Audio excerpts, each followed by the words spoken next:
की इस पावन धरती पर विश्व के सबसे प्रभावशाली, सबसे लोकप्रिय और सबसे ताकतवर व्यक्तित्व के धनी हमारे देश के यशस्वी प्रधानमंत्री श्रीमान नरेंद्र मोदी साहब का हम हृदय से स्वागत करते हैं, अभिनंदन करते हैं। माननीय प्रधानमंत्री जी, हम हृदय की गहराइयों से आपका आभार व्यक्त करते हैं, आपका अभिनंदन करते हैं। जम्मू हो या कश्मीर हो, जम्मू कश्मीर का पर्वतीय क्षेत्र हो, मैदान हो, पहाड़ हो, बॉर्डर का क्षेत्र हो, आप हमेशा जम्मू कश्मीर के अंदर हर विकट परिस्थिति में पहले भी रहे जब आप संगठन का कार्य करते थे, और प्रधानमंत्री जी के नाते आपने हमेशा जम्मू कश्मीर की जनता को, जम्मू कश्मीर के जनमानस को अपने दिल में जगह दी। आपने जम्मू कश्मीर का मान सम्मान पूरी दुनिया में बढ़ाया। आपने जम्मू कश्मीर में शान से तिरंगा झंडा बुलंद किया। इसके लिए करोड़ों करोड़ देशवासी और जम्मू कश्मीर वासी आपका हृदय से अभिनंदन करते हैं। माननीय प्रधानमंत्री जी, ये हमारा सौभाग्य है कि आज जम्मू कश्मीर के अंदर जो अमन, शांति, खुशहाली और भाईचारा मजबूत हुआ है, यह सब माननीय प्रधानमंत्री मोदी साहब की देन है। एक दौर होता था जब जम्मू कश्मीर की यही सड़कें, यही उधमपुर से कश्मीर घाटी को जाने वाली सड़क दोपहर 3 बजे बंद कर दी जाती थी, और ये आज मोदी साहब का दौर है कि रात के 3 बजे तक भी गाड़ियां कश्मीर घाटी की ओर जाती है और कश्मीर से आती है। आज जम्मू कश्मीर के अंदर जो डेवलपमेंट हो रही है, जिस प्रकार जम्मू कश्मीर के अंदर हर शहर, हर गांव, हर मोहल्ले में सड़क, स्कूल, हॉस्पिटल, बिजली और पानी की व्यवस्थाएं पिछले 10 साल में हमारे यशस्वी प्रधानमंत्री जी ने हमको उपलब्ध करवाई है। इसके लिए हम अपने माननीय प्रधानमंत्री जी का हृदय से धन्यवाद करते हैं, हृदय से अभिनंदन करते हैं। माननीय प्रधानमंत्री जी, ये वो जम्मू कश्मीर जिन पहाड़ों के ऊपर पैदल जाना मुश्किल होता था, आज इन पहाड़ों को चीरता हुआ एक्सप्रेस हाईवे हो, टनल्स हो, हर बड़े शहर से निकल रहे हैं। इतना ही नहीं, जिन पहाड़ों के ऊपर पैदल जाना मुश्किल होता था, आज उन पहाड़ों के बीच से रेल गुजर रही है। रेल कश्मीर से कन्याकुमारी, कश्मीर से कन्याकुमारी कोई सोच नहीं सकता था कि कभी रेल मार्ग से जुड़ेगा, लेकिन वो कहावत है कि मोदी साहब हैं तो सब मुमकिन है। मोदी साहब हैं तो कश्मीर से कन्याकुमारी की रेल संभव है। मोदी साहब हैं तो जम्मू कश्मीर के हर शख्स के जेब में गोल्डन कार्ड है। मोदी साहब हैं तो लाखों बेघर लोगों को, जिनके सर के ऊपर छत नहीं थी, उनको छत मिली। गरीब किसानों के खाते में 6-6 हजार, गरीब लोगों को फ्री राशन। सबका साथ, सबका विकास और सबका विश्वास पूरे भारत के साथ साथ जम्मू कश्मीर के अंदर भी आपने उसको धरातल पर यहां पर लागू किया है। इसके लिए हम आपका आभार व्यक्त करते हैं। माननीय प्रधानमंत्री जी, जम्मू कश्मीर में हिंदू, मुसलमान, सिख, ईसाई आज सब आपस में भाई भाई के नाते खुशहाली और यकजहती से रहते हैं। इसका बहुत बड़ा, अगर इसके पीछे का प्रयास और मेहनत है, हमारे माननीय प्रधानमंत्री मोदी साहब की मेहनत। साथियों, आज जम्मू कश्मीर के अंदर गुज्जर बकरवाल हो, पहाड़ी कबीले के लोग हो, ओबीसी कम्युनिटी हो, गद्दी, सिप्पी, शीना, पाडरी, गाधा ब्राह्मण, कोली, वेस्ट पाकिस्तानी रिफ्यूजीज, जम्मू के डोगरे, या हमारे कश्मीरी भाई बहन हो, आज अगर सबको अधिकार मिले हैं जम्मू कश्मीर के अंदर, तो इसका एकमात्र श्रेय अगर किसी को जाता है, हमारे यशस्वी प्रधानमंत्री मोदी साहब को जाता है। ये मोदी साहब के कारण आज जम्मू कश्मीर में खुशहाली आई है। साथियों, मोदी साहब ने जम्मू कश्मीर के लिए दिल खोलकर जो देश का खजाना खोला, उसी का परिणाम है कि कठुआ हो, सांबा हो, जम्मू, रियासी, उधमपुर, डोडा, किश्तवाड़, रामबन, राजौरी, पुंछ, अनंतनाग, कुलगाम, शोपियान, पुलवामा, श्रीनगर, बारामूला, बड़गाम, कुपवाड़ा, बांडीपुरा, पूरा जम्मू कश्मीर आज खुशहाल नजर आता है। और खुशहाली जम्मू कश्मीर की तब झलकती है जब साल के आखिरी 31 दिसंबर को जब श्रीनगर के लाल चौक में रात के 12 बजे जश्न बनाया जाता है नए साल का, तो दुनिया कहती है और जम्मू कश्मीर कहता है, मोदी साहब है तो सब मुमकिन है। मैं हृदय की गहराई से अपने देश के यशस्वी प्रधानमंत्री आदरणीय मोदी साहब का आभार व्यक्त करता हूं, धन्यवाद करता हूं। और मैं अब आप सबसे निवेदन करता हूं और मैं माननीय प्रधानमंत्री मोदी साहब को आपके बीच मंच पर बुलाता हूं। जोरदार तालियों के साथ माननीय प्रधानमंत्री जी अपना उद्बोधन के लिए हमारे बीच मंच पर आएंगे। जोरदार तालियों से एक बार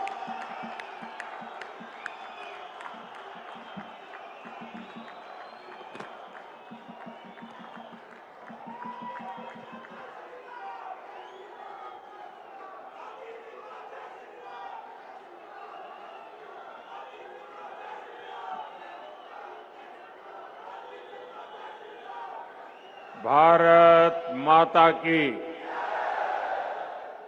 भारत माता की, भारत माता की। सारे डुग्गर देश दे लोगों की मेरा नमस्कार। जोर कन्ने बोलो, जोर कन्ने बोलो, जोर कन्ने बोलो, जोर से बोलो, सारे बोलो। मैं उधमपुर पिछले कई दशकों से आ रहा हूं। शायद कश्मीर में मेरा आना जाना, जम्मू कश्मीर की धरती पर आना जाना पिछले 5 दशक से लगातार चल रहा है। मुझे याद है 1992 में एकता यात्रा के दौरान यहां जो आपने भव्य स्वागत किया था, जो सम्मान किया था, एक प्रकार से पूरा क्षेत्र रोड पर आ गया था। और आप भी जानते हैं, तब हमारा मिशन कश्मीर के लाल चौक पर तिरंगा फहराने का था। तब यहां माताओं बहनों ने बहुत आशीर्वाद दिया था। 2014 में माता वैष्णो देवी के दर्शन करके आया था और इसी मैदान पर मैंने आपको गारंटी दी थी कि जम्मू कश्मीर की अनेक पीढ़ियों ने जो कुछ सहा है उसे मुक्ति दिलाऊंगा। आज आपके आशीर्वाद से मोदी ने वो गारंटी पूरी कर दी है।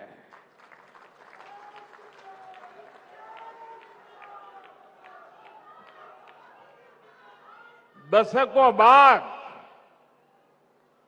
ये पहला चुनाव है जब आतंकवाद, अलगाववाद, पत्थरबाजी, बंद, हड़ताल, सीमा पार से गोलीबारी ये चुनाव के मुद्दे ही नहीं है।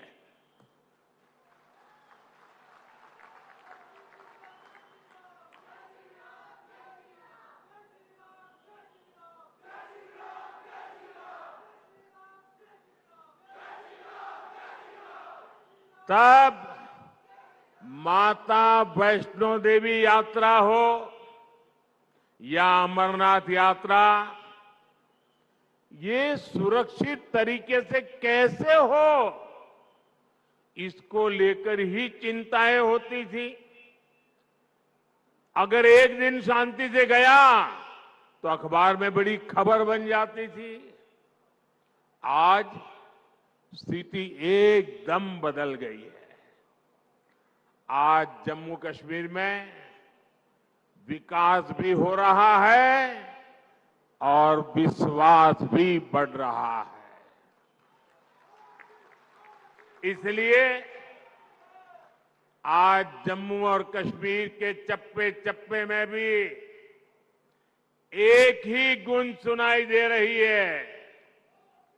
फिर एक बार, फिर एक बार, फिर एक बार, भाइयों और बहनों, ये चुनाव सिर्फ सांसद चुनने भर का नहीं है, बल्कि ये देश में एक मजबूत सरकार बनाने का चुनाव है। और सरकार जब मजबूत होती है तो जमीन पर चुनौतियों के बीच भी चुनौतियों को चुनौती देते हुए काम करके दिखाती है। दिखता है कि नहीं दिखता है? दिखता है कि नहीं दिखता है? यहां जो पुराने लोग हैं उनको 10 साल पहले का मेरा भाषण याद होगा। यही मैंने आपसे कहा था कि आप मुझ पे भरोसा कीजिए।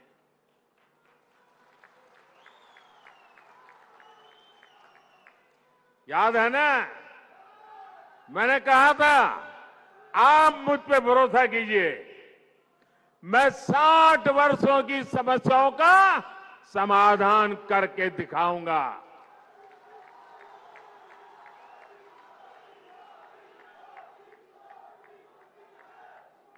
तब मैंने यहां माताओं बहनों के सम्मान की गारंटी दी थी। गरीब को 2 वक्त के खाने की चिंता न करनी पड़े, इसकी गारंटी दी थी। आज जम्मू कश्मीर के लाखों परिवारों के पास अगले 5 साल तक मुफ्त राशन की गारंटी है। आज जम्मू कश्मीर के लाखों परिवारों के पास 5 लाख रुपए के मुफ्त इलाज की गारंटी है। 10 वर्ष पहले तक जम्मू कश्मीर के कितने ही गांव थे जहां बिजली, पानी, और सड़क तक नहीं थे, आज गांव-गांव तक बिजली पहुंच चुकी है। आज जम्मू कश्मीर के 75% से ज्यादा घरों को पाइप से पानी की सुविधा मिल रही है। इतना ही नहीं, ये डिजिटल का जमाना है,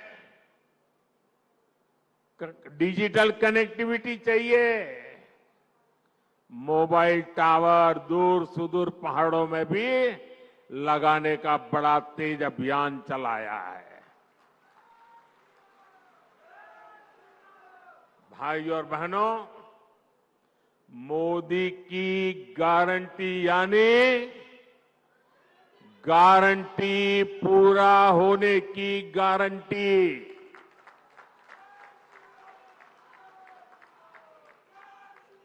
आप याद कीजिए, कांग्रेस की कमजोर सरकारों ने शाहपुर कंडी डैम को कैसे दशकों तक लटकाए रखा। जम्मू के किसानों के खेत सूखे थे, गांव अंधेरे में थे, लेकिन हमारे हक का रावी का पानी पाकिस्तान जा रहा था। मोदी ने किसानों को गारंटी दी थी और इसे भी पूरा करके दिखाया है। इससे कठुआ और सांबा के हजारों किसानों को फायदा हुआ है। यही नहीं, इस डैम से जो बिजली पैदा होगी वो जम्मू कश्मीर के घरों को रोशन करेंगे। भाइयों और बहनों, मोदी विकसित भारत के लिए विकसित जम्मू कश्मीर के निर्माण की गारंटी दे रहा है, लेकिन कांग्रेस, नेशनल कॉन्फ्रेंस, पीडीपी और बाकी सारे दल जम्मू कश्मीर को फिर उन पुराने दिनों की तरफ ले जाना चाहते हैं। इन परिवार चलित पार्टियों ने, परिवार के द्वारा ही चलने वाली पार्टियों ने जम्मू कश्मीर का जितना नुकसान किया, उतना नुकसान किसी ने नहीं किया है। यहां तो पॉलिटिकल पार्टियां मतलब of the family, by the family, for the family.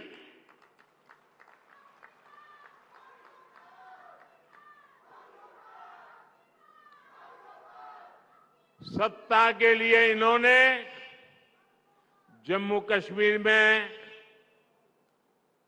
370 की ऐसी दीवार बना दी थी कि जम्मू कश्मीर के लोग बाहर नहीं झोंक सकते थे और बाहर वाला जम्मू कश्मीर की तरफ नहीं झोंक सकता था। और ऐसा भ्रम बना के रखा था कि बस उनकी जिंदगी ये 370 है तभी बचेगी। ऐसा झूठ चलाया, ऐसा झूठ चलाया। आपके आशीर्वाद से मोदी ने 370 की दीवार गिरा दी। दीवार गिरा दी, इतना नहीं, उस मलबे को भी जमीन में गाड़ दिया है मैंने। मैं चुनौती देता हूं, हिंदुस्तान की कोई पॉलिटिकल पार्टी हिम्मत करके आ जाए, विशेष करके मैं कांग्रेस को चुनौती देता हूं, वो घोषणा करे वो 370 को वापस लाएंगे, ये देश उनका मुंह तक देखने को तैयार नहीं होगा।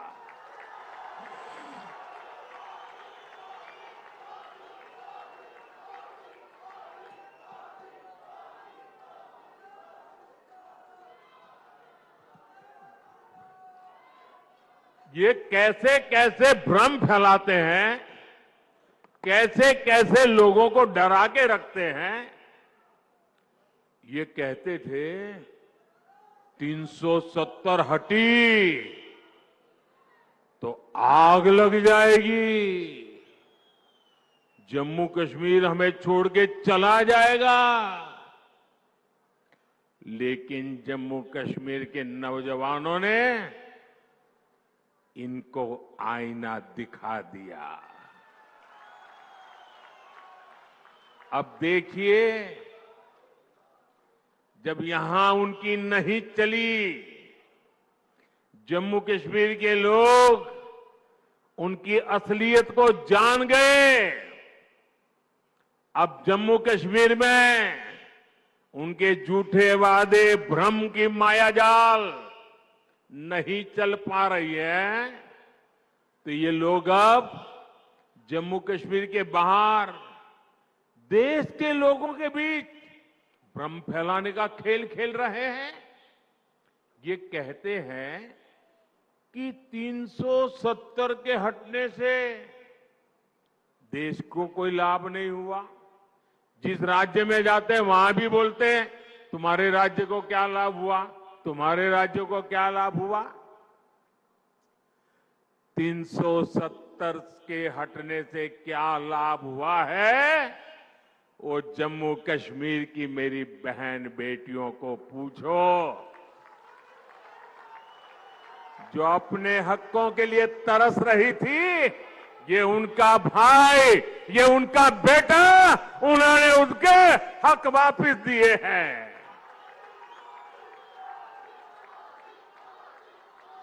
जरा कांग्रेस के लोगों, जरा देश भर के दलित नेताओं से मैं कहना चाहता हूं, यहां के हमारे दलित भाई बहन, हमारे वाल्मीकि भाई बहन देश आजाद हुए तब से परेशानी झेल रहे थे।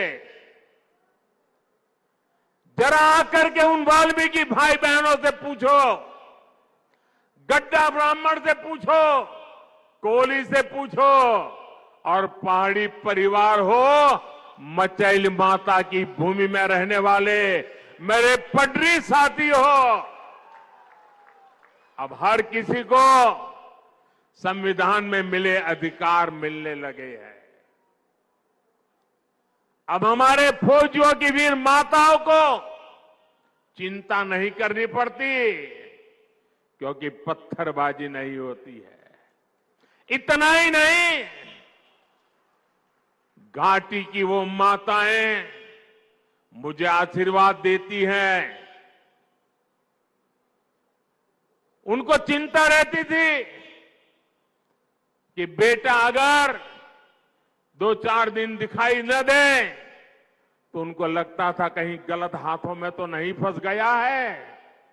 आज कश्मीर घाटी की हर माता चैन की नींद सोती है, क्योंकि अब उनका बच्चा बर्बाद होने से बच रहा है।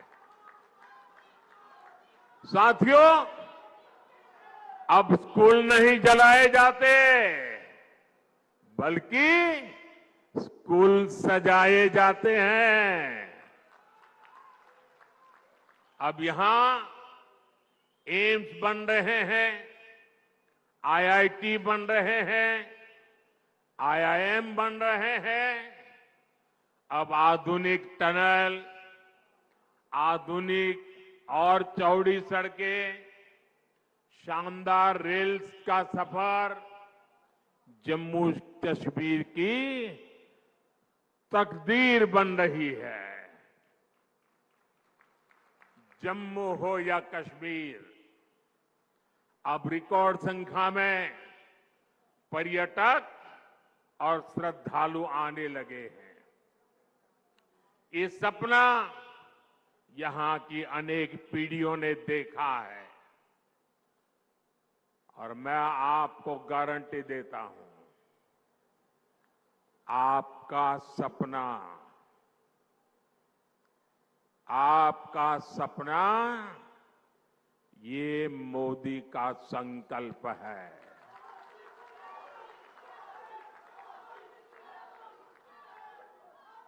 आपके सपनों को पूरा करने के लिए हर पल आपके नाम, आपके सपनों को पूरा करने के लिए हर पल देश के नाम, विकसित भारत का सपना पूरा करने के लिए 24/7 फॉर 2047 ये मोदी की गारंटी है।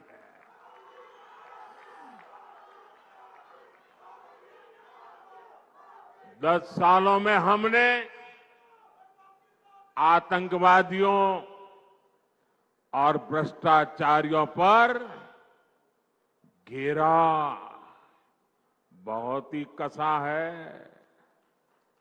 अब आने वाले 5 सालों में इस क्षेत्र को विकास की नई ऊंचाई पर ले जाना है।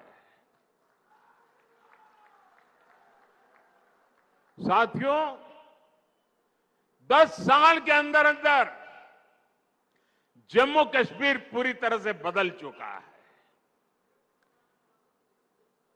सड़क, बिजली, पानी, यात्रा, प्रवास वो तो है।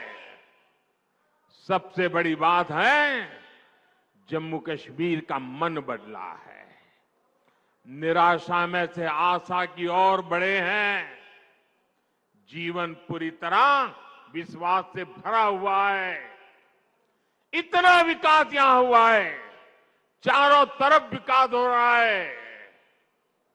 लोग कहेंगे मोदी जी अरे इतना कर लिया, आप चिंता मत कीजिए, हम आपके साथ हैं।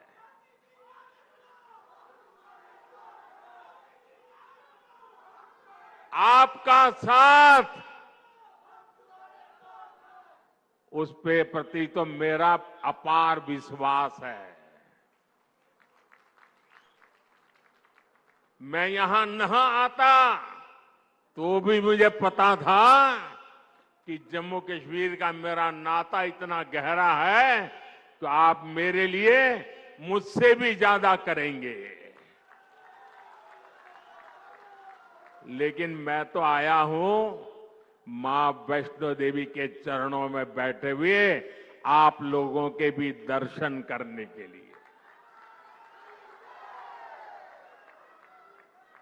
मां वैष्णो देवी की छत्र छाया में जीने वाले भी मेरे लिए दर्शन के योग्य होते हैं। और जब आप लोग कहते हैं इतना कर लिया, इतना हो गया, इतना हो गया, हम वो इतने ज्यादा क्या कर सकते हैं?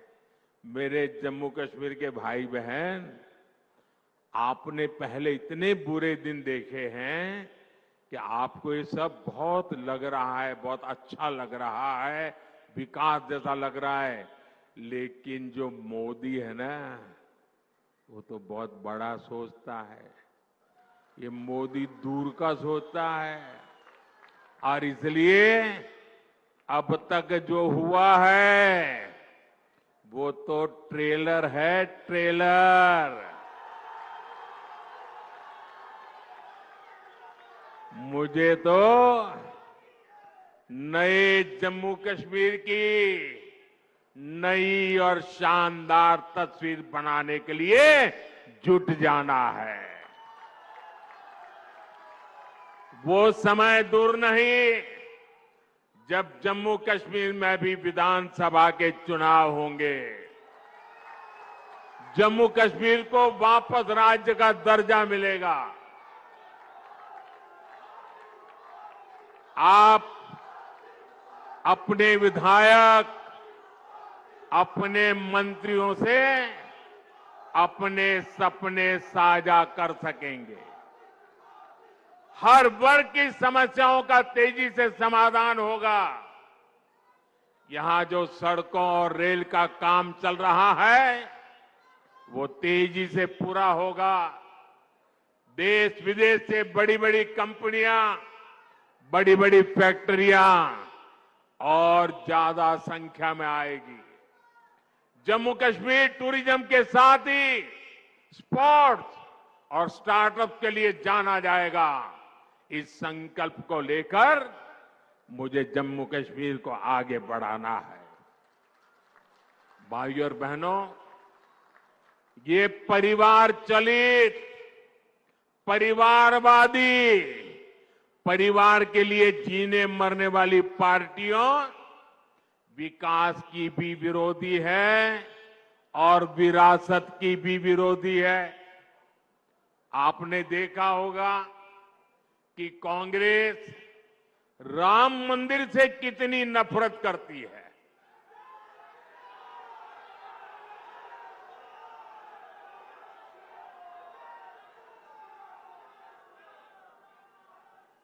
कांग्रेस और उनकी पूरी इकोसिस्टम अगर कहीं मुंह से राम मंदिर भी निकल गया तो चिल्लाने लग जाती है, रात दिन चिल्लाती है कि राम मंदिर बीजेपी के लिए चुनावी मुद्दा है। राम मंदिर न कभी चुनाव का मुद्दा था, न चुनाव का मुद्दा है और न ही कभी चुनाव का मुद्दा बनेगा। अरे राम मंदिर का संघर्ष तो तब से हो रहा था जब भाजपा का जन्म भी नहीं हुआ था। राम मंदिर का संघर्ष तो तब से हो रहा था जब यहां अंग्रेज सल्तनत भी नहीं आई थी। राम मंदिर का संघर्ष 500 साल पुराना है, जब कोई चुनाव का नामो निशान नहीं था। जब विदेशी आक्रांताओं ने हमारे मंदिर तोड़े तो भारत के लोगों ने अपने धर्म स्थलों को बचाने की लड़ाई लड़ी थी। वर्षों तक लोगों ने अपनी ही आस्था के लिए क्या क्या नहीं झेला। कांग्रेस और उसके सहयोगी दलों के नेता बड़े बड़े बंगलों में रहते थे, लेकिन जब रामलला के टेंट बदलने की बात आती थी, टेंट पर जो टाटपत्री वो बदलने की बात आती थी, तो लोग मुंह फेर लेते थे, अदालतों की धमकियां देते थे। बारिश में रामलला का टेंट टपकता रहता था और रामलला के भक्त टेंट बदलवाने के लिए अदालतों के चक्कर काटते रहते थे। ये उन करोड़ों अरबों लोगों की आस्था पर आघात था जो राम को अपना आराध्य कहते हैं।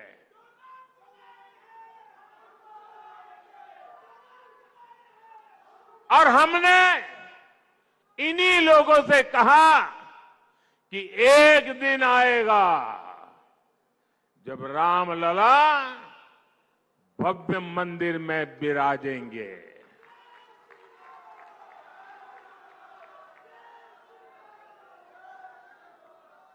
और तीन बातें कभी भूल नहीं सकते।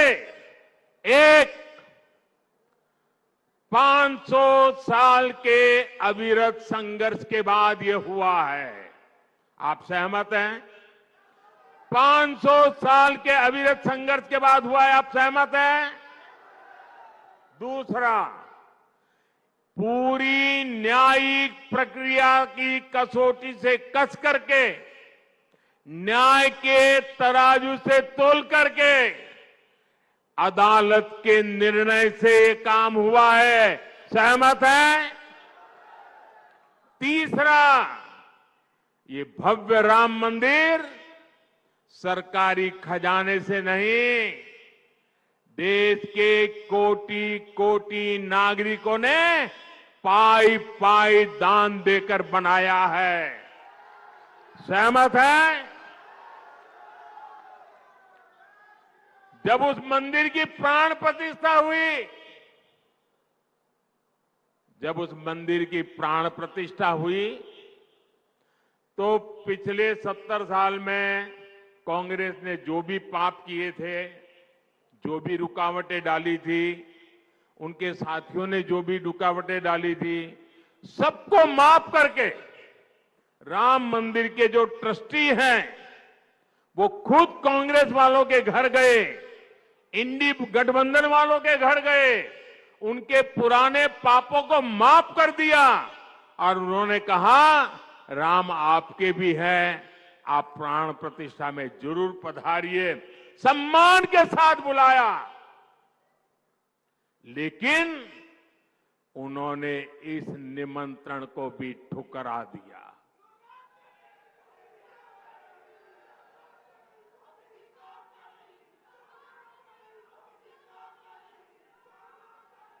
कोई बताए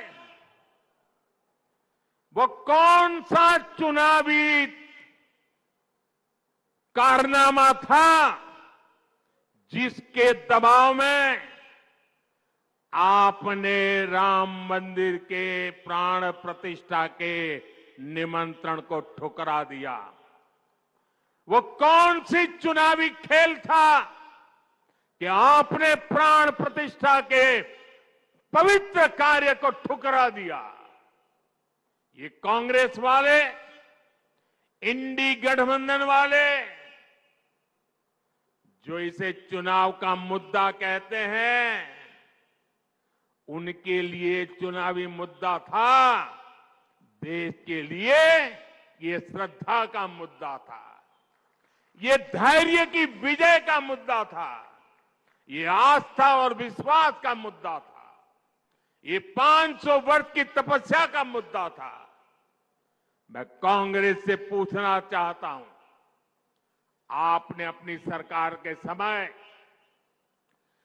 दिन रात जब इसका विरोध किया, तब ये किस चुनाव का मुद्दे के तहत आप कर रहे थे? लेकिन आप राम भक्तों की आस्था देखिए, मंदिर बना तो ये लोग इंडी गठबंधन वालों के घर प्राण प्रतिष्ठा का आमंत्रण देने के लिए खुद गए।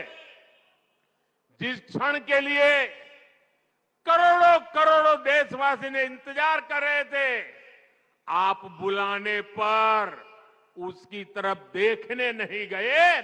पूरी दुनिया के राम भक्तों ने आपके इस अहंकार को देखा है, आपकी चुनावी मनसा को देखा है।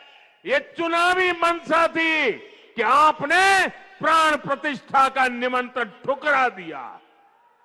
आपके लिए चुनाव का खेल है। एक किस तरह की तुष्टीकरण की राजनीति थी।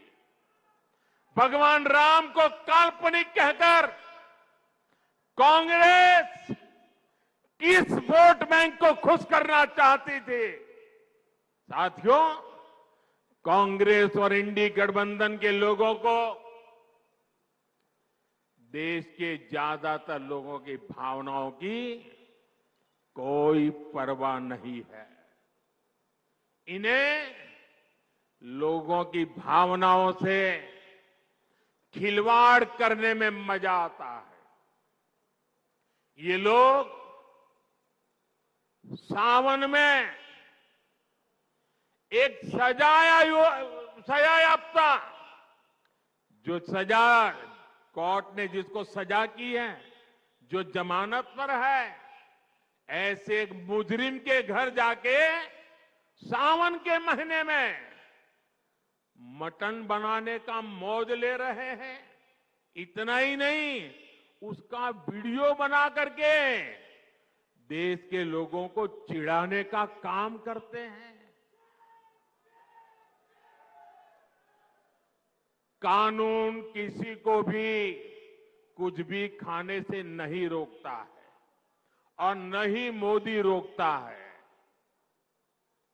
सभी को स्वतंत्रता है कि जब मन करे वेज खाए या नॉन वेज खाए, लेकिन इन लोगों की मंशा दूसरी होती है। जब सब मुगल यहां आक्रमण करते थे ना, तो उनको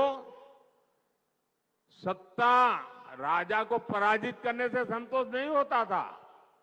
जब तक मंदिर तोड़ते नहीं थे, जब तक श्रद्धा स्थानों की कत्ल नहीं करते थे, उनको संतोष नहीं होता था। उनको उसी में मजा आता था। वैसे ही सावन के महीने में वीडियो दिखाकर वो मुगल के लोगों के जमाने की जो मानसिकता है ना, उसके द्वारा वो देश के लोगों को चिढ़ाना चाहते हैं और अपनी वोट बैंक पक्की करना चाहते हैं। ये वोट बैंक के लिए ये चिढ़ाना चाहते हैं। आप किसे चिढ़ाना चाहते हैं?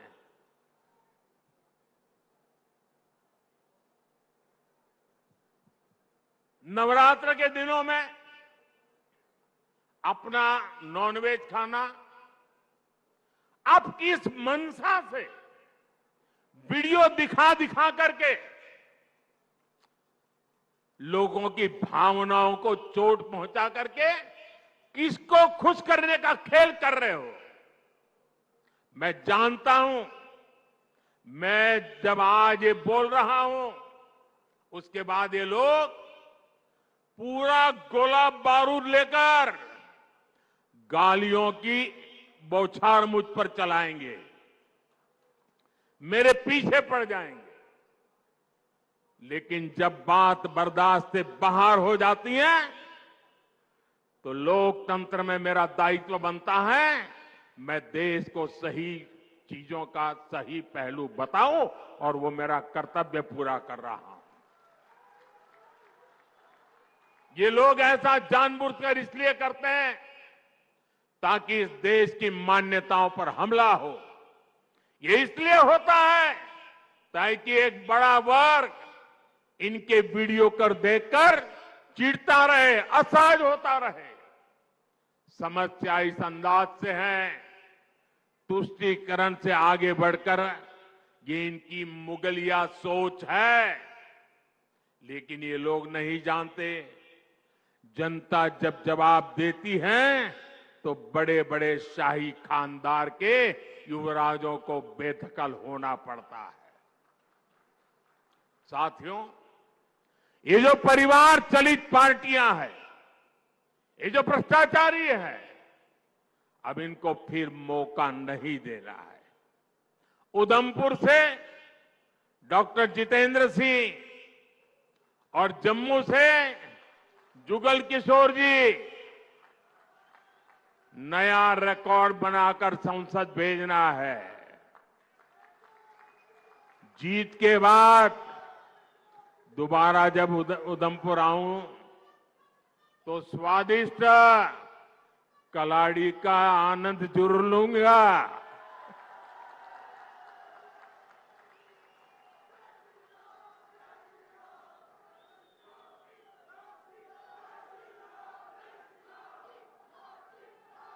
मेरा एक काम करोगे?